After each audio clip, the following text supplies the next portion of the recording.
Na última semana, a gente foi surpreendido com um anúncio da Stephenie Meyer falando sobre o lançamento desse novo livro, Sol da Meia-Noite, que fará parte da saga Crepúsculo. Nesse vídeo de hoje, eu quero falar pra vocês que os produtores que estão envolvidos na adaptação desse material podem perder uma chance de ouro de rebutar a franquia e conquistar uma nova geração de fãs. Vem comigo que eu te falo como.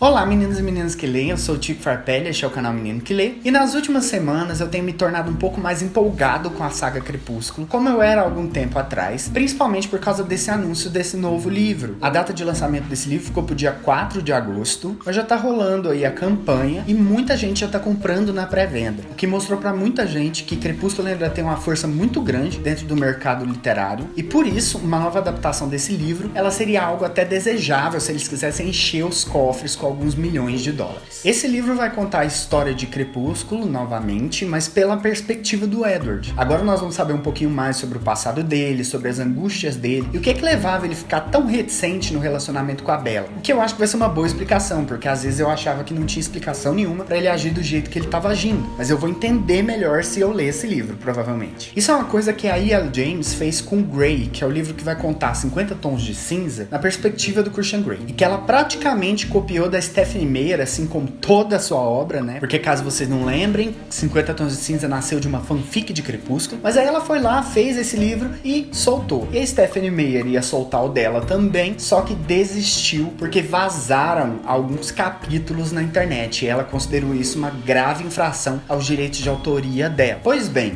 estamos no meio de uma pandemia, um monte de autor, uma galera, editoras, tá cancelando lançamentos, e eis que a Stephenie Meyer pega e publica no site dela uma nota falando que o maior objetivo pelo qual ela resolveu lançar ainda este ano esse livro é dar um pouquinho de alento para os corações dos leitores que estão trancados em casa e levar eles em uma nova jornada por essa história que a gente tanto conhece e ama. Todo mundo ficou doido, um monte de gente já correu pra Amazon para comprar o livro em primeira mão. Eu mesmo procurei, o livro de Crepúsculo, reli ele e gravei um vlog aqui no canal em que eu me propunha a ler ele em 24 horas, inclusive se você quiser assistir, tá aqui do lado nos cards. Além disso, eu ainda comprei mais 3, o Lua Nova, o Eclipse e o Amanhecer. Eu não sei o que acontece com essa saga, que a gente sabe que ela tem um jeito diferente de ver o mundo, em que nem sempre a gente pode considerar uma qualidade na história que está sendo contada, mas ela é viciante e faz a gente virar a noite lendo. Mas eu já deveria acalmar os coraçõezinhos de vocês, porque fazendo uma análise de toda essa situação, eu posso dizer pra vocês uma coisa que é praticamente 99,8% de certeza: não vai rolar um filme de O Sol da Meia-Noite. E por que eu falo isso? O primeiro ponto é o elenco. Se a gente for parar pra pensar que dos 3 grandes atores principais, 2 deles estão alçados ao posto de estrela de Hollywood, com a Kristen Stewart fazendo filmes independentes, fazendo blockbusters como As Panteras, que saiu agora no ano passado, e o Robert Pattinson fazendo todos esses filmes independentes,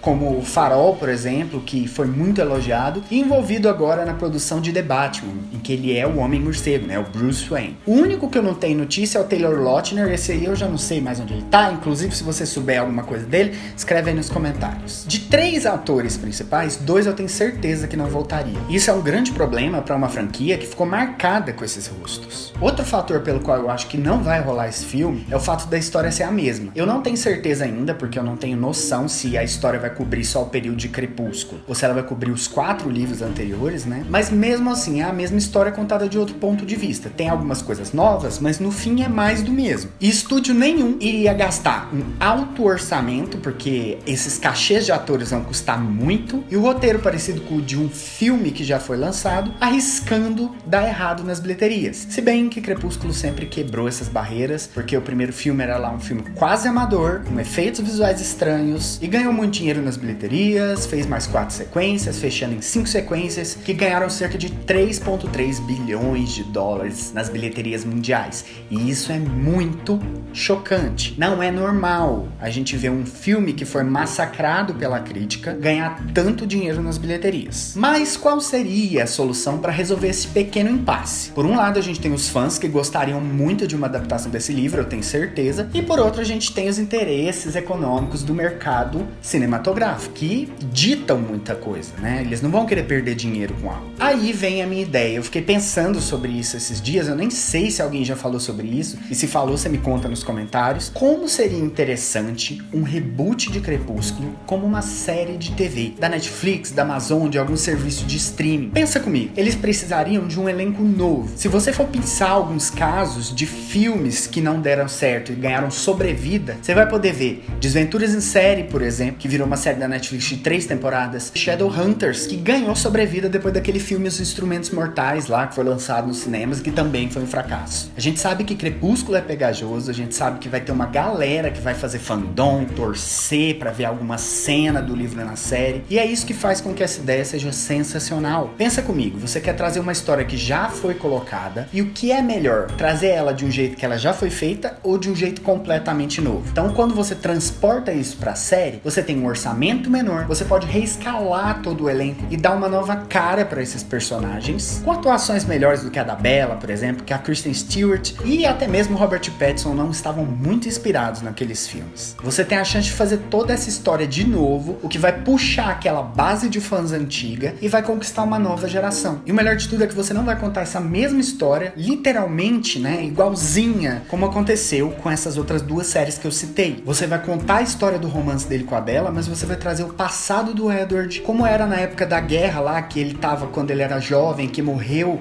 de gripe espanhola, por exemplo. A relação dele com a família, a própria relação dele com a Bella, mas vista de um outro panorama, quais eram os sofrimentos dele. Pode explorar alguns personagens, como a Alice, por exemplo, que no livro e no filme são muito mal exploradas, mas ela é uma personagem sensacional. Que legal que seria, né? A gente vê esses personagens ganhando mais espaço. E aí você teria um orçamento menor, a história que já é cativante, que cativaria uma nova geração, atores novos para dar cara nova a esses personagens, uma perspectiva nova pela visão do Edward disso tudo. Gente, não tem como isso dar errado. É uma proposta que eu não vi pela internet, mas se por um acaso ela começar a pipocar por aí, lembrem-se que fui eu que falei primeiro. E você acha que um reboot de Crepúsculo seria legal agora? Você assistiria se ele passasse um desses serviços de streaming? Então escreve aí embaixo pra mim, nos comentários, que eu vou adorar discutir isso com você, porque eu já tenho várias ideias, e se um desses serviços de streaming quiser me contratar para que eu possa trabalhar nessa série, estamos disponíveis, meu bem. Então, para encerrar, deixe seu like, se inscreve no canal, ativa o sininho para receber notificação de novos vídeos quando eles forem postados aqui. Eu desejo a vocês uma excelente semana, boas leituras